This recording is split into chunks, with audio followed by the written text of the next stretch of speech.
Welcome to the debate. When an adult tries to speak a new language, their brain actually burns more glucose and fires more frantic neural pathways than when they're solving complex calculus. Oh, wow. Yeah, it's completely exhausting. Exactly. It's intense. So to prevent a total mental blackout, the instructional framework we're analyzing today does something kind of radical. It artificially freezes time. It does. And today we are exploring what is actually the most effective methodology for developing speaking and listening skills in elementary or, A2 level language learners. Right, and we're grounding this whole discussion in a very specific source material. It's an instructional framework designed for creating interactive audio lessons, and it imposes some very strict rules on vocabulary, pacing, and conversational practice. Very strict. Which is really the core of this debate, right? Because every language educator faces this tension. You obviously have to support the learner. Of course. But this particular source material mandates completely avoiding idioms. It insists on never using language above A2 unless absolutely necessary, and it enforces these rigid, mandatory 5-second pauses across all the interactive elements. Which I will argue is exactly what they need.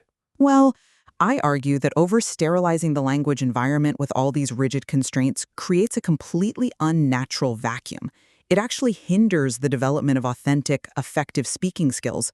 Because honestly, you cannot learn to navigate the real world if you never practice in it. And I take the position that for an A2 learner, highly structured scaffolding, artificial pacing, and strict language limitation is absolutely the optimal path to building true speaking confidence. Have you ever tried to order a coffee in Paris or Tokyo? Oh yeah, the classic freeze. Right. You completely freeze the moment that a barista asks a simple follow-up question. You have experienced the exact cognitive overload this framework is trying to prevent. Sure, the mental math is hard, but The sheer mental processing power required to decode incoming sound, translate a thought, select vocabulary, apply syntax, and then physically articulate those unfamiliar sounds, it's immense. I'm not denying the cognitive load. But by strictly adhering to the material's rules, using short sentences of just 5 to 12 words, explaining new words exclusively in simple English, and really prioritizing speaking confidence over grammar perfection, this framework creates a vital safety net.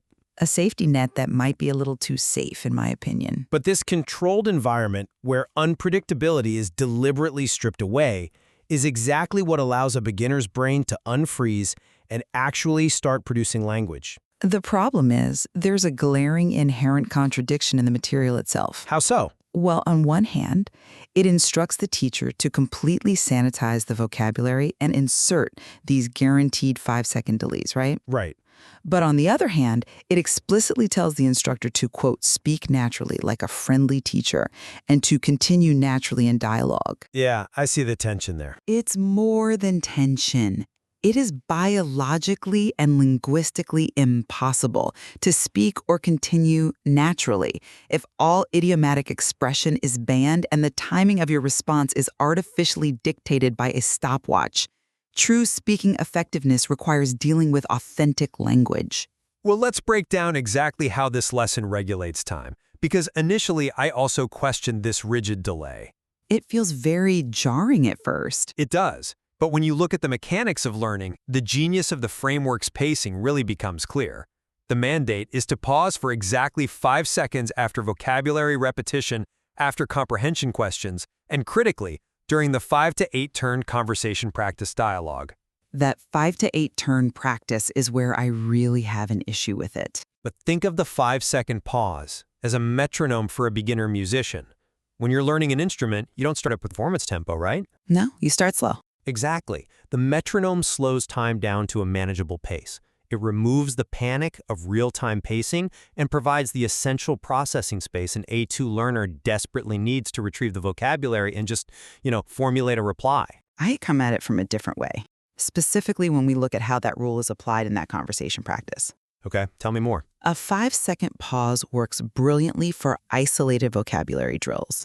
Like if you introduce the word umbrella, ask me to repeat it and give me 5 seconds, the cognitive math adds up. Makes perfect sense. But the framework demands that in a simulated dialogue of 5 to 8 turns, the instructor speaks, leaves the learner's part entirely blank, waits exactly 5 seconds, and then must continue naturally. To give them a turn to speak. But enforcing a 5-second blank space in the middle of a simulated conversation creates a completely robotic rhythm. It just doesn't happen in real life. But they need that buffer. The neurological cascade happening in a learner's brain during those 5 seconds is massive. Is it though? 5 full seconds? Yes. When you ask them a speaking practice question and the material gives examples like, "What do you think?" or "Have you ever?" the learner first has to decode the English auditory signal, then they translate it to their native language in their head. Right, the translation phase. Then they formulate a conceptual response in their native language, translate that concept back into English vocabulary, apply English syntax, and finally, they send signals to their motor cortex to actually move their mouth and vocal cords. That sounds like a lot when you list it out like that. It is a lot. That 5-second rule guarantees they will not be interrupted during that complex neurological cascade. I'm sorry, but I just don't buy that. Let me tell you why. Conversation is not just about vocabulary retrieval. What else is it about then? It's about rhythm, prosody, and the microcues of human interaction. When you train a learner with a guaranteed 5-second silence before they have to speak, you are actively training a maladaptive habit.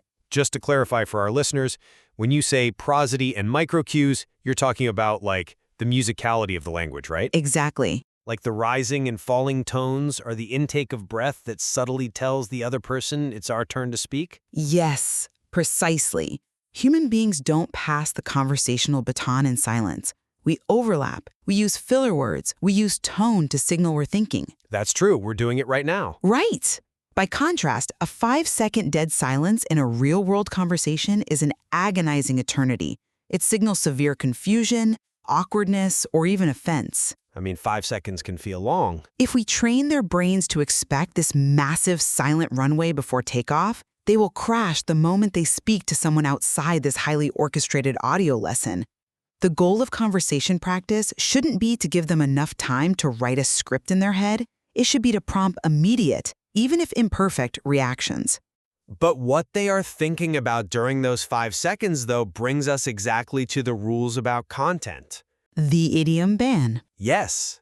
The framework doesn't just freeze time, it strictly limits what goes into that time.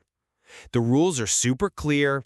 Use simple vocabulary suitable for A2, avoid difficult grammar, keep sentences between 5 and 12 words, and completely avoid idioms. Which is just so restrictive. I champion these strict rules, though, because effective speaking requires knowing a few things exceptionally well, rather than knowing a vast array of things poorly. But by enforcing a total idiom ban, you are sterilizing the very mechanics of how fluent speakers express nuance. The directive is literally never use language above A2 unless necessary. And I think that's smart. It builds a glass house. I'd argue it builds a solid foundation, not a glass house. Let's look at the science of why the framework enforces that 5 to 12 word limit. Okay, let's hear the science. The human brain's short-term auditory memory, which is known as the phonological loop, can only hold about 2 seconds of unfamiliar audio. Right, the audio buffer. Exactly. If you are listening to a language you barely know, your brain literally starts dropping the first words of the sentence out of short-term memory before the sentence is even finished. That is a very real phenomenon, yes. So, a 12-word sentence, spoken at a measured pace, maxes out that 2-second buffer exactly. If you throw a 25-word sentence full of idioms and compound complex structures at an A2 learner, their working memory buffer just overflows. They lose the thread. They lose the beginning of the sentence, they panic, and they completely check out. Okay, banning idioms to protect the phonological loop is like training for a marathon exclusively on a flat, motorized treadmill. Hey, treadmills build stamina. Sure, your legs are moving and you feel confident because the environment is perfectly controlled. But the moment you step outside and hit a single rock or uneven pavement, which is exactly what idioms are, you trip and fall. I think that's a bit of an exaggeration. It's not. Your ankles haven't built the micromuscles to handle unpredictability. When this learner steps out of the audio lesson and hears a native speaker say, "I'm tied up right now," or let's call it a day, their confidence will completely shatter. They can ask for clarification, though. But they will realize the language they have mastered is a laboratory dialect that nobody actually speaks. I see why you think that, but let me give you a different perspective on how the framework handles complexity. Please do. You quoted the rule never use language above A2 unless necessary. But the framework also explicitly anticipates that complex material will inevitably appear. Where does it say that? It states, quote, "If a difficult word appears in the source, explain it simply." This proves the framework is not pretending complexity doesn't exist. It is carefully curating how that complexity is introduced. Well, that is highly effective when dealing with a single difficult noun. If the word is microscope, explaining it as a tool to see very small things works perfectly. Exactly. Simple English explanations. But idioms don't function like single vocabulary words. Idioms are the glue of natural speech. They don't just add flavor. They are how native speakers actually organize thought.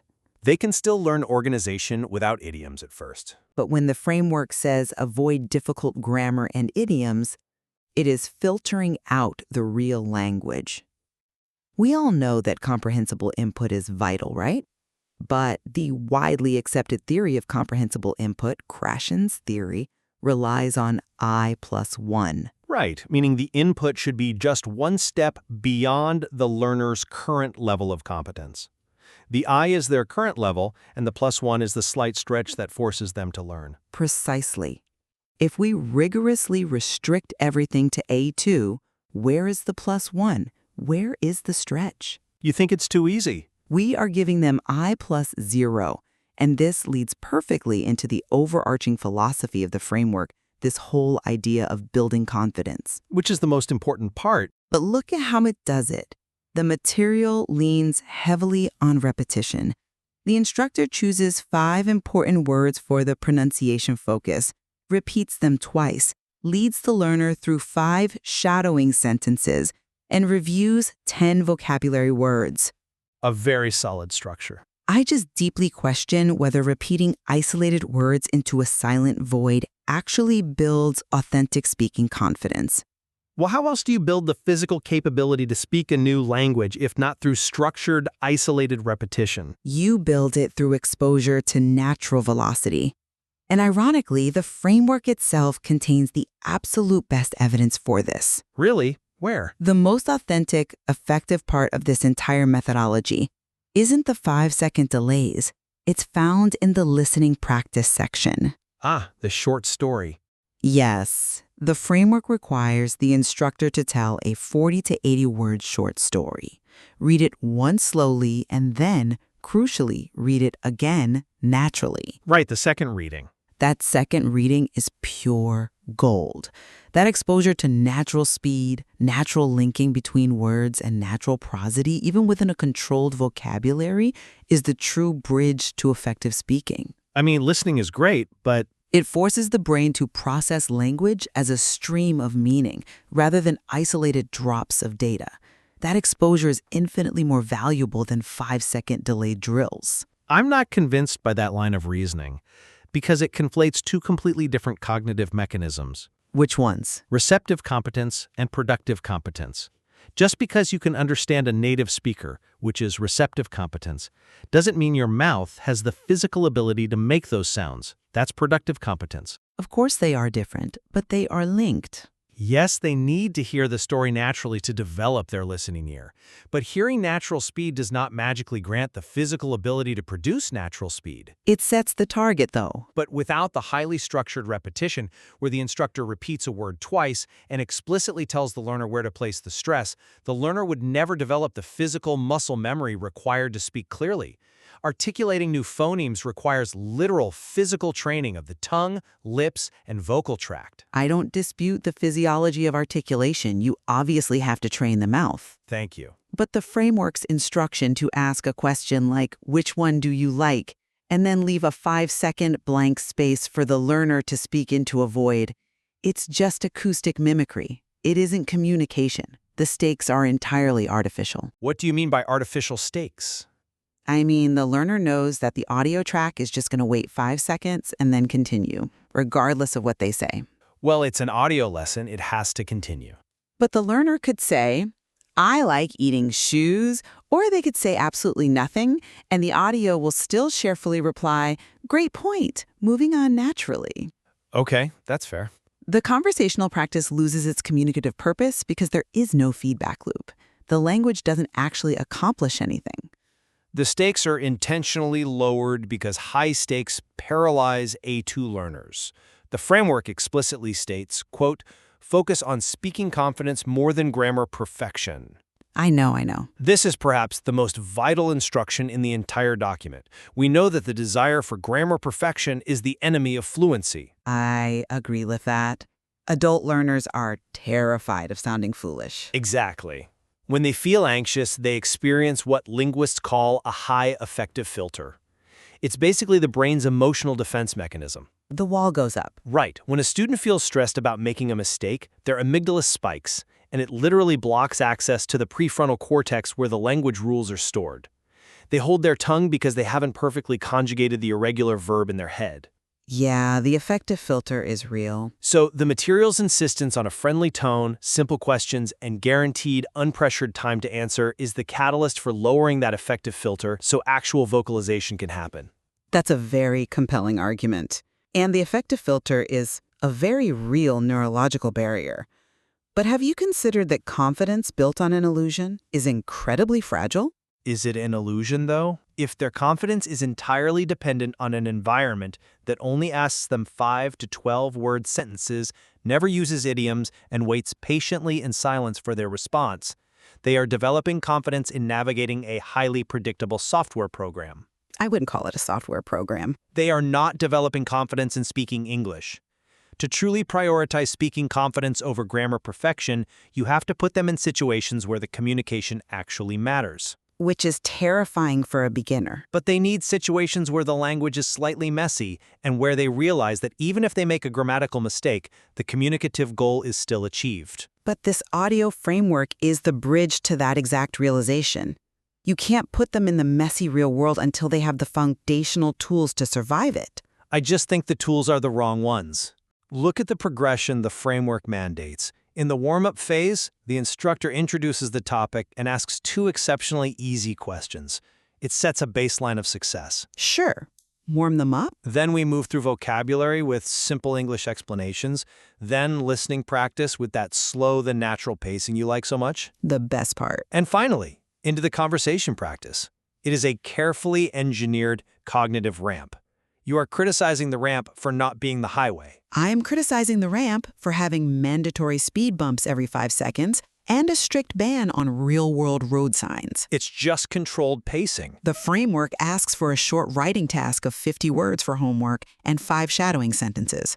These are highly siloed, mechanical exercises. They build core skills. And yet the core directive remains: always speak naturally, like a friendly teacher. That clashes so violently with the mechanical constraints placed upon that teacher. I don't see it as a clash at all. If a friendly teacher cannot use an idiom, cannot speak a sentence longer than 12 words, and must mentally count to 5 before acknowledging a response, they are not acting naturally. They are acting like a well-programmed customer service algorithm. A friendly teacher adapts their language to the level of their student. That is the very definition of pedagogical naturalness. Adapting, yes. Sterilizing, no. Think about when you speak to a small child who is just learning their native language. You do not use idioms and compound complex sentences. Right. You use simple, clear language with exaggerated prosody and generous pauses to allow their developing brain to process the auditory input. We don't call that robotic. We call that appropriate, empathetic scaffolding. But the framework is simply applying that proven developmental psychology to A2 second language acquisition. And that is exactly where instructional design often missteps. Comparing adult A2 learners to small children is a dangerous pedagogical trap. I'm not saying they are children. An adult A2 learner has full cognitive and conceptual maturity. They understand nuance, irony, cause and effect, and complex emotional states. Of course they do. They merely lack the linguistic code to express those advanced concepts in this specific target language. When we artificially simplify our pacing and completely ban idioms, we aren't just simplifying the auditory code, we are condescending to their conceptual maturity. It's not condescending to help them process. They understand complex ideas. They just need help mapping those complex ideas to English. By restricting the language so severely, we limit their ability to map their adult thoughts, which causes immense frustration. I completely agree that they possess adult conceptual maturity.